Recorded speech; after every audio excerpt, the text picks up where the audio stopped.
আমার নবী ইমামুল মুরসালিন হয়ে একেবারে একেবারে কৃষক রাস্তার মধ্যে, তাকেও আমার নবী আগে সালাম দিতেন। আপনি কোন চৌধুরীর ছেলে? আমার ইমামুল মুরসালিন সালাম দিয়েছেন, আমি চৌধুরীগিরি ফলাইতে পারবো?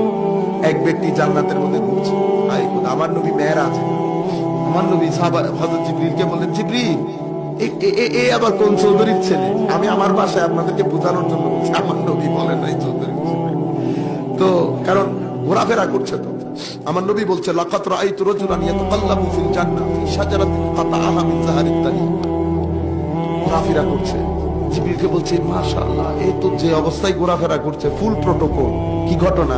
হুজুর, এই ব্যক্তির একটা কাঁটা যুক্ত গাছ ছিল পৃথিবীতে। মানুষ যেখানে হাঁটাহাঁটি করত, তার গাছটাও সেখানে ছিল। সে চিন্তা করেছে, হাই খোদা, আমার গাছের জন্য মানুষের হাঁটাহাঁটিতে অনেক কষ্ট হয়। শুধু এটা চিন্তা করে সে গাছটা কেটে ফেলেছে।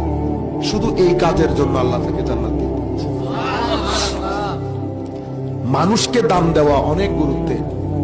আপনি 100 বছরের রাস্তা 10 দিনে অতিক্রম করতে পারবেন, যেটা আরেক ব্যক্তি অতিক্রম করতে গেলে হয়তো 50 বছর তাহাজ্জুদ পড়তে হবে। কি কাজ করেছেন জানেন? আপনি রাস্তায় বের হন, দেখেন কোন মানুষের পকেটে টাকা নাই। কিছু মানুষ সমাজের মধ্যে আছে না, টাকা চাইতে পারে না, মিডল স্ট্যান্ডার্ড মিডল ক্লাসের লোক,